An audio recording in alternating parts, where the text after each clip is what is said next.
Para saudara dan saudari yang Tuhan cintai, selamat pagi dan selamat bertemu lagi dalam Renungan Harian edisi hari Selasa tanggal 19 Januari 2021. Mengawali hari yang baru ini, kita hendak mendengar dan merenungkan sabda Tuhan.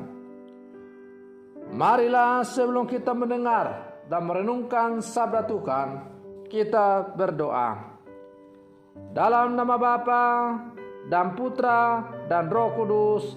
Amin. Allah Bapa pencipta dan penyelamat, selamanya kami tak akan melupakan cinta kasih-Mu yang memanggil manusia untuk hidup. Semoga kami selalu mengandalkan Dikau, Allah dan Bapa kami, pengasih dan penyayang. Bersabdalah ya Tuhan, kami siap untuk mendengarkan. Terpujilah Engkau Bapa, Putra dan Roh Kudus, kini dan sepanjang segala masa. Amin. Para saudara dan saudari yang Tuhan cintai, sabda Tuhan yang hendak kita dengar dan kita renungkan bersama untuk mengawali hari yang baru ini, hari Selasa, tanggal 19 Januari 2021, diambil dari Injil Markus pasal 2 ayat 23 sampai 28. Tuhan sertamu. Inilah Injil Tuhan kita Yesus Kristus menurut Santo Markus. Pada suatu hari Sabat, Yesus berjalan di ladang gandum. Dan sementara berjalan, murid-muridnya memetik bulir gandum. Maka kata orang Farisi kepada Yesus, "Lihat, mengapa mereka berbuat sesuatu yang tidak diperbolehkan pada hari Sabat?" Jawab Yesus kepada mereka, "Belum pernahkah kamu baca apa yang dilakukan Daud ketika ia dan para pengiringnya kekurangan dan kelaparan? Tidakkah ia masuk ke dalam rumah Allah waktu Abiatar menjabat sebagai imam agung, lalu makan roti sajian yang tidak boleh dimakan kecuali oleh imam-imam, dan memberikannya juga kepada pengikut-pengikutnya?" Lalu kata Yesus kepada mereka, "Hari Sabat diadakan untuk manusia, dan bukan manusia untuk hari Sabat. Jadi Anak Manusia adalah Tuhan juga atas hari Sabat." Demikianlah Injil Tuhan.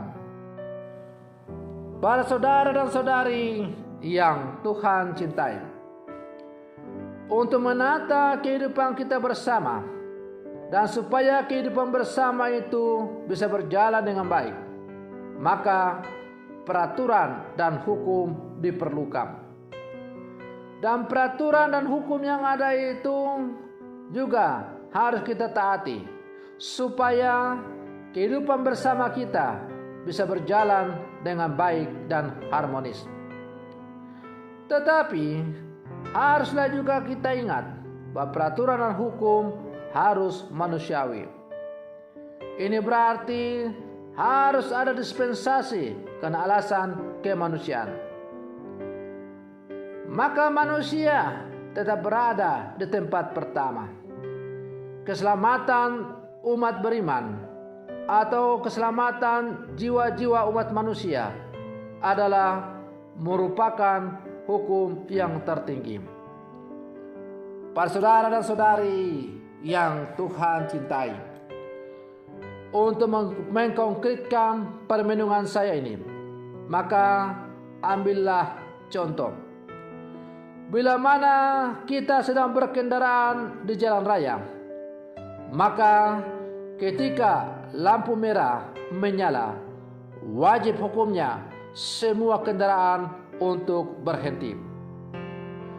Lalu timbul sekarang pertanyaan bagaimana kalau ada sebuah mobil ambulans yang sedang meluncur meraung-raung membawa orang sakit, dan pas ketika ia sampai kepada perempatan ternyata lampu merah. Apakah dia harus berhenti demi taat kepada hukum bahwa lampu merah kalau menyala tidak boleh diterobos?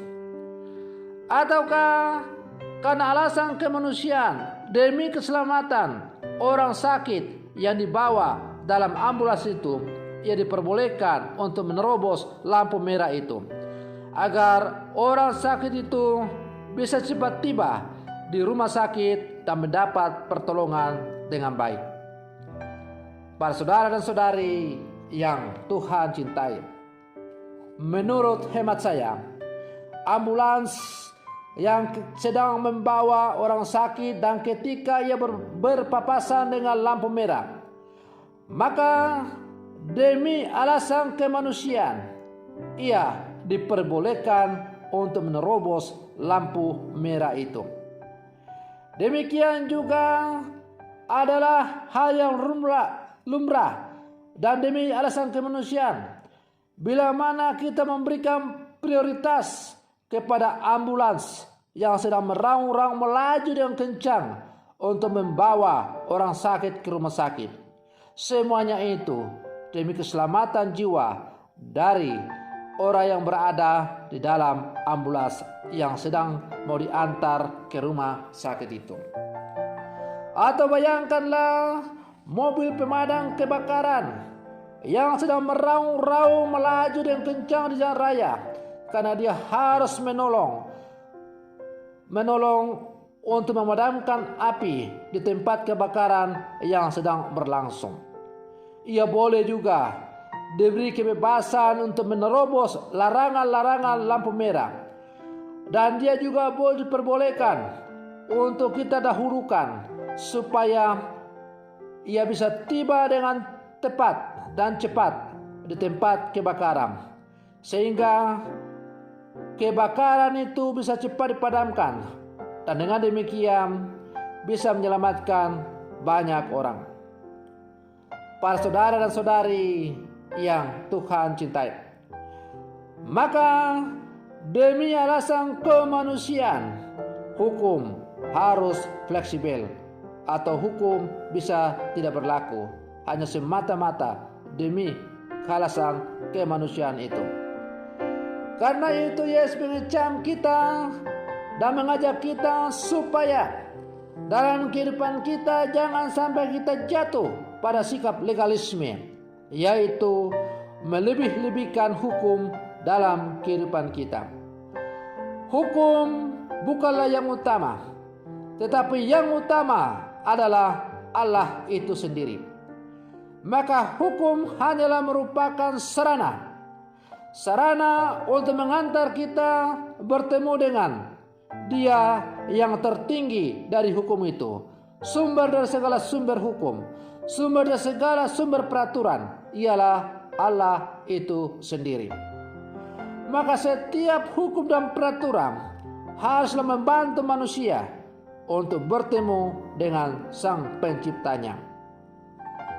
Para saudara dan saudari yang Tuhan cintai, manusia memang memerlukan tatanan atau norma-norma.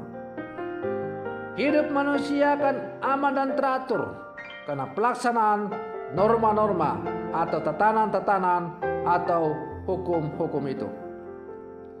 Relasi yang serasi dengan alam, sesama, bahkan dengan Tuhan sekalipun dapat dicipta lantaran penghayatan akan nilai-nilai, aturan-aturan yang ada dalam hidup kita.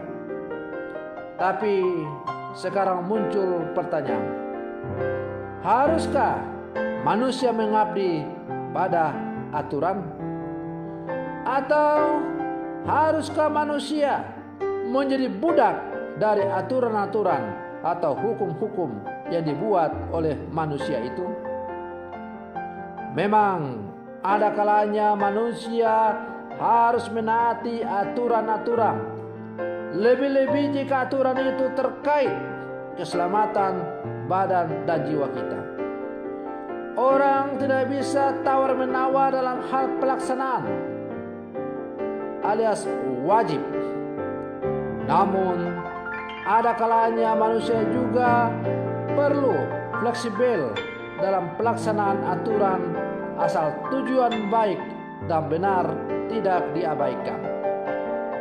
Para saudara dan saudari yang Tuhan cintai, kisah Injil hari ini di mana para murid memetik gandum pada hari Sabat memberikan contoh teladan bagi kita bagaimana penghayatan akan hari Sabat dihayati secara fleksibel oleh Yesus. Bagi Yesus, pelaksanaan hari Sabat adalah harus mengantar orang kepada keselamatan, yaitu bertemu dengan Allah, pemilik dari segala hukum itu. Bayangkanlah kalau orang yang kelaparan luar biasa, apakah dia tidak boleh makan pada hari Sabat? Apakah dia tidak boleh masak pada hari Sabat? Apakah dia tidak boleh pergi ke pasar untuk membeli bahan makanan pada hari Sabat? Maka kita diajak supaya dalam kehidupan kita ini kita sungguh-sungguh menghayati hukum secara benar adanya. Para saudara dan saudari yang Tuhan cintai, Yesus adalah contoh ideal bagaimana kita harus menghayati norma-norma atau aturan-aturan yang ada dalam hidup kita. Yesus menyadari bahwa adanya peraturan adalah keniscayaan bagi kedamaian. Namun, aturan-aturan itu dibuat untuk manusia dan bukan manusia untuk aturan. Yesus telah menempatkan manusia di atas segala-galanya. Maka aturan harus mengabdi pada nilai-nilai kemanusiaan dan bukan menjerumuskan manusia sehingga manusia menjadi tidak bebas. Para saudara dan saudari yang Tuhan cintai, kita yang hidup di zaman sekarang dikitari dengan aneka macam aturan-aturan. Aturan gereja, aturan pemerintah, aturan adat, dan macam-macam. Sudahkah kita merasakan kedamaian, keadilan, dan kesejahteraan karena adanya aturan-aturan itu? Masih harus diperjuangkan, bukan? Maka sebagai orang-orang beriman yang ada di zaman sekarang, mari kita jadikan aturan-aturan yang ada dalam kehidupan kita bersama, aturan yang dibuat oleh gereja, aturan yang dibuat oleh pemerintah, dan aturan-aturan yang lain, kita jadikan sarana untuk semakin menata hidup kita ke arah yang lebih baik, dan pada akhirnya menghantar kita untuk bertemu dengan Sang Pencipta kita, ialah Tuhan itu sendiri. Maka pelaksanaan hukum harus dilaksanakan dengan sukacita, bukan karena terpaksa atau karena takut, tetapi melaksanakan hukum harus datang dari hati yang bebas dan penuh kemerdekaan sebagai anak-anak Allah. Para saudara dan saudari yang Tuhan cintai, maka marilah dalam kehidupan kita sebagai murid-murid Yesus yang hidup di zaman sekarang, kita berjuang dan menjadi contoh teladan bagaimana melaksanakan hukum secara benar sesuai dengan maksud dari Tuhan dalam kehidupan kita bersama. Semoga permenungan saya untuk mengawali hari yang baru ini sebagai menghantar kita untuk menjadi pelaku-pelaku atau pelaksana hukum yang benar sebagai orang-orang beriman. Semoga demikian. Amin. Tuhan Yesus memberkati kita semua.